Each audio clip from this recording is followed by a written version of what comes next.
Epilepsy is a seizure disorder, and people with epilepsy have unpredictable and recurrent seizure. Seizures appear when the neurons are active at a same time which they are not supposed to be. When I say that neurons are active, it means they are sending electrical signals from neuron to neuron. Under a microscope, with each electrical signal, there is passage of ions in and out through the protein channel.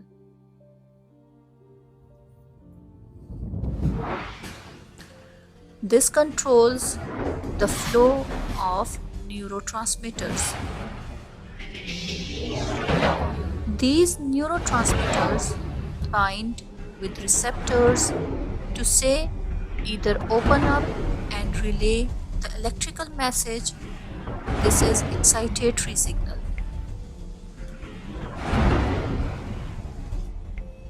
When it closes the ion channel to stop the electrical message, this is called inhibitory neurotransmitter.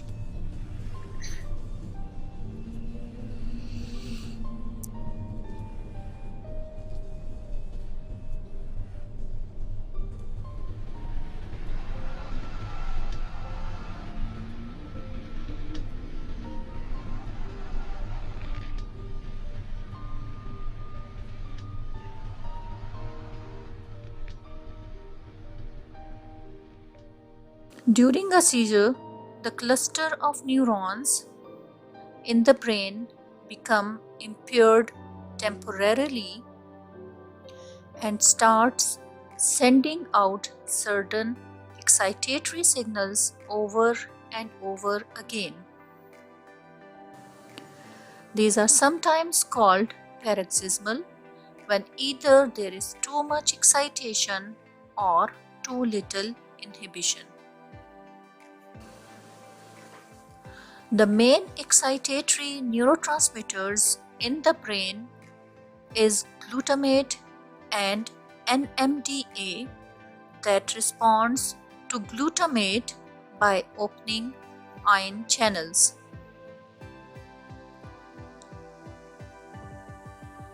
That let the calcium in, a positive ion that tells the cell to send the signals. The main inhibitory neurotransmitter in the brain is GABA, which binds to GABA receptors. And the cell to inhibit the signal by opening channels that let the chloride ions in, which are negative ions that tell the cell to inhibit the signals.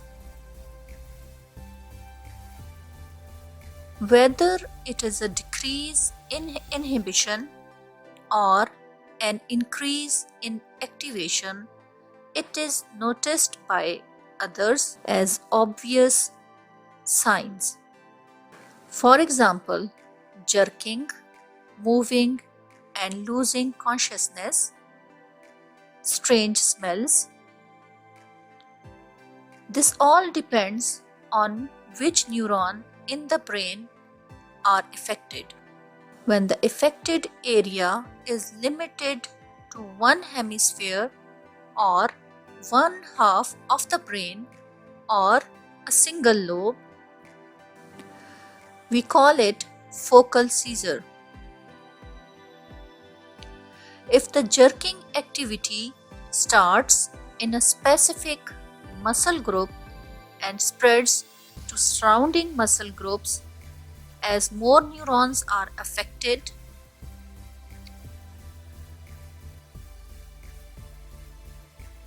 this is called Jacksonian march. In contrast to focal seizure, a generalized seizure is when both the hemispheres of the brain are affected. The seizure will start as a focal seizure and the spread is to other areas. This is called the secondary generalized seizure. If the seizure lasts more than 5 minutes, it is called status epilepticus.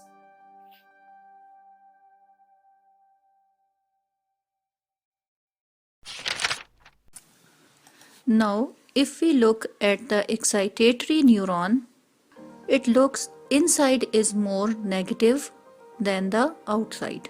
The action potential starts when a voltage gated sodium channels open, which allows positively charged sodium ions to enter into the cell. Membrane depolarization leads to the opening of high voltage activated calcium channels, which then allows positively charged calcium ions to enter the neuron, thereby triggering the release of glutamate from the synaptic cleft. Next, glutamate binds to two types of receptors on the synaptic neurons. First, the ANP receptors, which leads to binding of glutamate and opens the entry of sodium ions. And second, NMDA receptors to open the entry of calcium ions. In addition to this, calcium that entered through low voltage calcium channels, also known as T-type calcium channels, which opens in response to small depolarization below the resting membrane potential. So all this influx of positive ions again leads to the polarization of action potential. As you can imagine, if there is too much glutamate around a neuron, it becomes hyperexcitable and seizure will result. But this normally does not happen because we also have inhibitory neurons around that put the brakes on accelerated impulses. This inhibitory neuron releases a transmitter GABA, which binds to GABA A. This causes the membrane potential to be more negative on the inside. Let's move on to discussing the pharmacology of anti-epileptic drugs. One way anti-epileptic drugs may prevent excessive firing of an action potential in neurons is simply by blocking the voltage-gated sodium channels. And the epileptics that block the sodium channels and does reduce the amount of sodium that enters the neuron include carbamazepine, lamotrigine, phenytoin, topiramate, valproic acid, and zonisamide.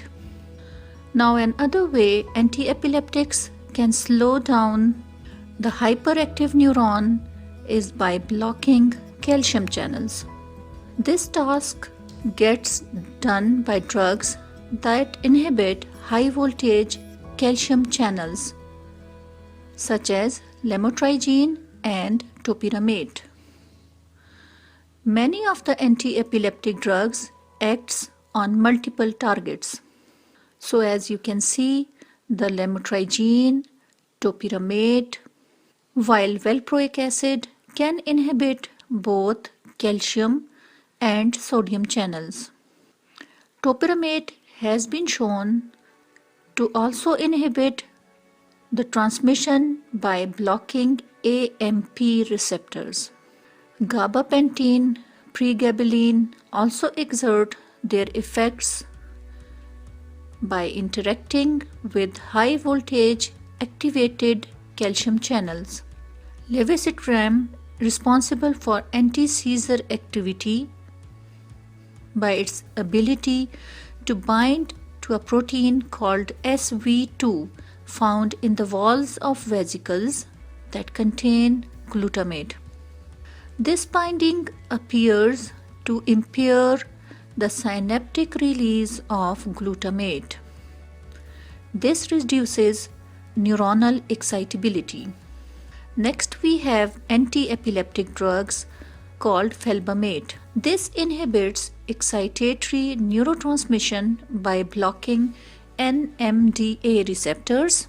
The two major classes of drugs that target the system are benzodiazepines and barbiturates, which works by binding together to receptors, thus prolonging the opening of channels, permitting the influx of chloride. Next, we have tigabine, which is a selective inhibitor of GABA, vigabatrin, which irreversibly inhibits GABA. The side effects of anti-epileptics include sedation and dizziness, hyponatremia, which specifically occurs with carbamazepine, visual field defects with oxcarbazepine, and also with vigabatrin. Double vision can occur with phenytoin and lamotrigine. Phenytoin also causes gingival hyperplasia and hirsutism. Cognitive problems can occur with topiramate and zonisamide. Topiramate also causes weight loss, but on the other hand, weight gain can occur most frequently with valproic acid, gabapentin, and pregabalin. Valproic acid and felbamate can cause liver toxicity.